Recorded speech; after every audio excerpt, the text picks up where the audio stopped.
Welcome to Sports Talk with the Cowboy. Welcome and thanks for riding with the Cowboy. Got a lot of big news to go over on the show tonight. Want to start with the Mike Evans leaving Tampa Bay. The number one offensive wide receiver in Tampa Bay Buccaneer history has decided to sign and has signed San Francisco 49ers for a $60 million contract, but only $16 million guaranteed. I'll get to that a little bit later. But the fact is, Mike Evans, future Hall of Famer, Buccaneer legend, 12-year receiver for the Tampa Bay Buccaneers, have signed with the San Francisco 49ers in free agency. So the Bucs have taken a major hit, and the greatest player on the team and one of the greatest players of all time with the Buccaneers leaving that franchise.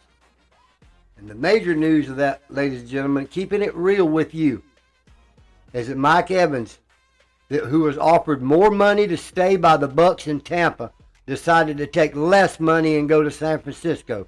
In a good way, he told the Buc fans, Buc Nation, I'm leaving this dumpster fire that Buccaneers have in their front office and on their coaching staff. I'm leaving this team who won't strive to be a champion. Even though you're offering more money, and I hate to leave my last few years of relevancy as a ball player, I'm taking my game to San Francisco. It's a very, very dark day for the Buccaneers.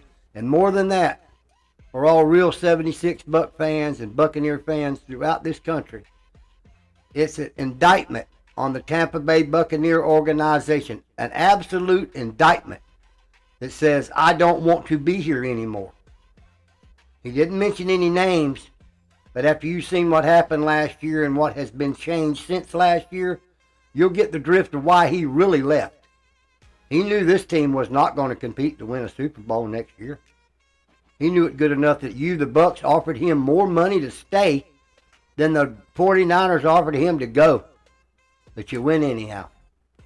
So this is what's going on over one Buc place. We've had a terrible week this week by the loss of one of the great receivers and players in Tampa Bay Buccaneer history, who left money on the table to leave town. Okay? Since that, in other free agent news surrounding the Bucs re-signed tight end Kate Otten to a 3-year, $30 million deal. Today, they re-signed our running back, Sean Tucker. They signed a backup quarterback, Browning, from the Bengals as a backup to Baker. They signed a linebacker from the Detroit Lions, Alonzo, have you heard him? And they signed a running back from the Pittsburgh Steelers. But they did not address the edge rusher. The one thing that the Buccaneers had to do, they have not done anything. They have stood pat and did absolutely nothing. That means all the edge rushers, over 15 of them, have went off the board since Monday. The top 15 edge rushers are no more on the board. The Bucs did nothing. They did nothing. They have no one to go edge rush from that side. I could go over an edge rush as good. They have nobody. They have one guy named David Walker that was a college player that never got into pads because he hurt his knee in practice before they even started training. He's never been on the field for the Bucs. But that's all they have. They don't have a marquee splash edge rusher. And they're not going to get any of the top 15. Anything they bring in from this show on, Bosa or any other crud, is crud. It's tier 2, tier 3 crud. The organization of the Tampa Bay Buccaneers has whiffed. And you say, well, it's only 3 days. It only started today. The first 3 days you get the cream of the crop in NFL free agency. And the Bucs stood by and let everybody else take it. They were after Trey Hendrickson, as I said on the show last time. They offered him a 2-year deal when he wanted a 4-year deal. They tried to dictate terms to him. He dictated terms to them. He signed a $120 million contract with the Baltimore Ravens this morning. That took him off the board. This afternoon, I thought maybe we could get Bradley Chubb. He was the 15th out of the top 15. Guess what? He signed with the Buffalo Bills. So we got nothing but Joey Bosa and Jadeveon Clowney. And we might as well have a damn defensive back rush as good as paying them. So where did the Bucks go? Where did Jason Light and Todd Bowles go? Do they think that a 15th round first pick in the NFL draft, and number 15, you're going to get 4 players? Do they really think that? And is this why Mike Evans left? Because he knows this is a clown show over there at One Buck Place. You know, I had some former respect for Jason Light. He's a clown man. He could have went out and got $60 million if he restructured Tristan Wirfs, Antonio Winfield, and Luke Gedicke's contract. You know how much he's rounded up out of that? Nothing, because he's not done nothing. He don't need to be standing around doing nothing. He don't need to be standing around bargain basement buying nothing. This team was trash last year on the defense, and he knew it. I heard him speak to WDEA Radio 620, 95.7 FM, T-Crass, on the T-Crass show 2 weeks ago, in an interview where he said he would be aggressive and free agency to address the edge rusher. He gaslighted him. He's gaslighted every one of us. And so is the Buck organization letting this tawdry effort, that you would call an effort, in free agency happen. Monday, Tuesday, and now Wednesday. This is the actual first day of free agency where all these players who tentatively signed contracts can put the pen to the paper. Okay?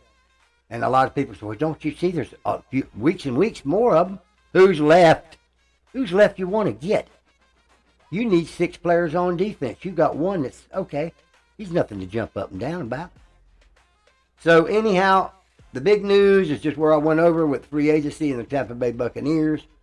There'll be plenty finding wide receivers without Mike Evans, but Mike Evans leaving signaled to each and every one of us, what's going on at One Buck Place. So next September and October, when it all comes crashing down like eggs off a building, don't everybody get excited when they're 5-12 or 6-11.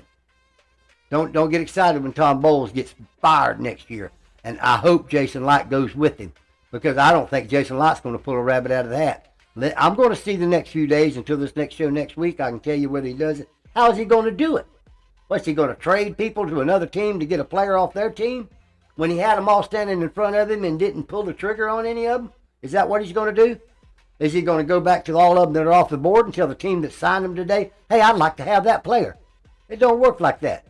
He had his chance, and he failed. He failed miserably. The Glazers as the owners failed because they allowed him to fail. Or maybe they didn't. Maybe they said just tank. Maybe this is the whole reason. You got to ask yourself that question. Maybe that's why they brought Todd Bowles back. Well, he failed last year. Let's bring him back. He'll fail again. Maybe that's what they did. I don't know. If somebody knows, please contact us up through the website on the comments. Let me know something. But I can tell you what I can tell you. Tampa Bay Buccaneers free agency is absolutely horrid. The general manager's behavior in going and addressing our needs on the defense have been terrible.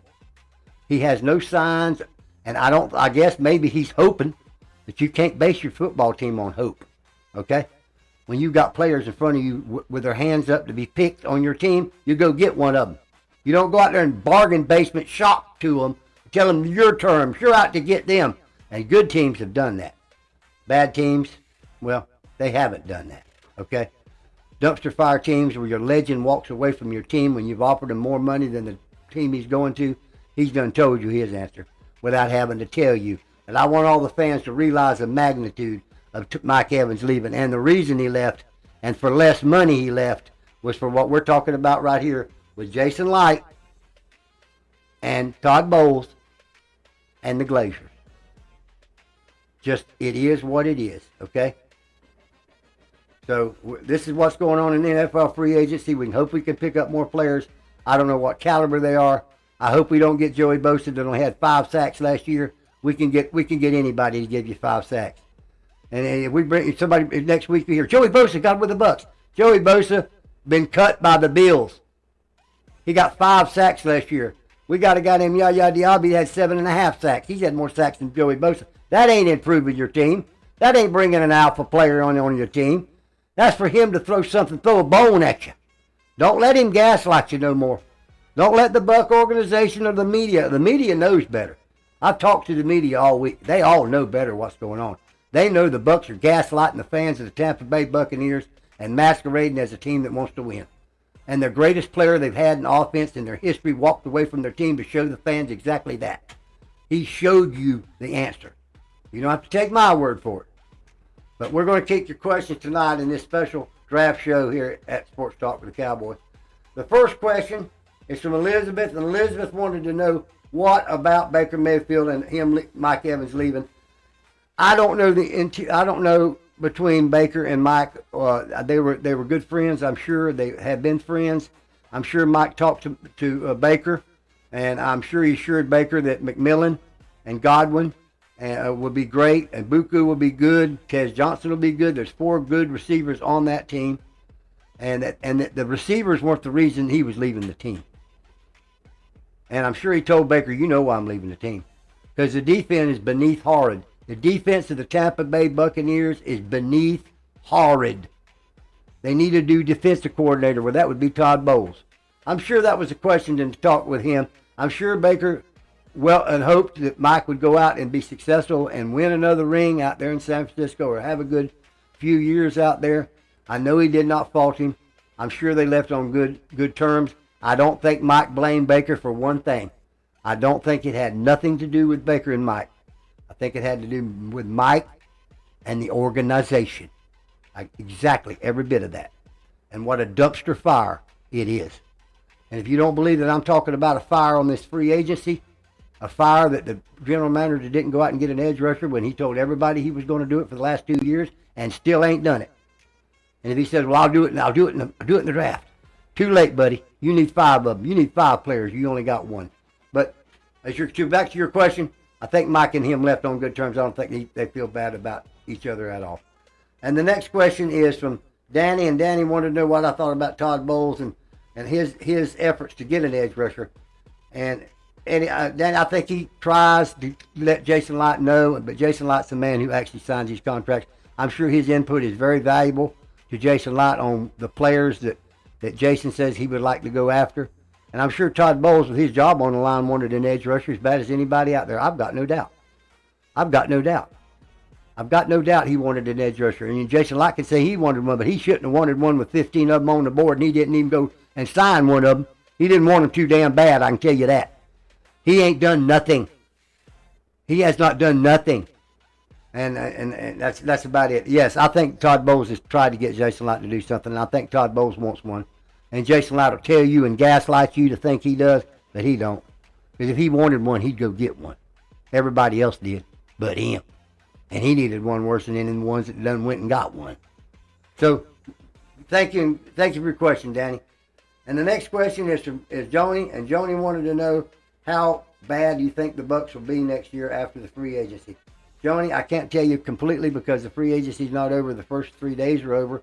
The big players are gone, but you got a tier 2 and 3 lesser players that are still out there that can be picked up for teams, Joni. I don't know. I don't know what he'll do in the draft. I do know in round 1 he picked 15. That means he's picking about the middle of the first round for his first player, and that's not going to get him one that he's going to need. I don't think, Joni. And I don't think he's got any chance at all of getting a good team up, frankly. And if you wanted to ask me tonight what I think the Bucs will be next year, 6-11. From 5-12 to 6-11 to 10-7. That's as good as they're gonna be. They're gonna win 7 games and lose 10. They're gonna win 6 and lose 11, or they're gonna win 5 and lose 12. That's how terrible they're gonna be, because they got no defense. The offense wasn't the problem last year, even though the line was messed up. It could have been better. It would have been better if the line was. But if you can't stop nobody from scoring, it don't matter how good your offense is, Johnny. And they can't. Ladies and gentlemen, it's been a quick show tonight, but it's been a very, very important show for every Buck fan to wrap his head around the major part of the football year for this Buccaneer football team. And that is free agency that happened starting Monday and officially opened this afternoon. And these top-tier players are the next generation of your players next fall. So when you go out there next fall and you get excited about your team, it's not the draft pick so much. It's these veterans that you're getting from other teams that you've seen play for other teams that are proven players. And that's where the Bucks have failed. They failed miserably. And place it on the blame to Jason Light. Don't let nobody gaslight you about how good he's doing and has done. He's not done nothing since Tom Brady left in 2020, 2021. He's done nothing. He's gaslighted you on the defense. He's gaslighted you on picks like Logan Hall. He gaslighted you on Chris Briswell. He gaslighted you last year on Hassan Reddick. He's gaslighted you left and right. Dennis, the linebacker. It's been a gaslight situation. And he went out on public and told everybody that he was going to be aggressively going after an edge rusher. And he stood there and has done absolutely nothing.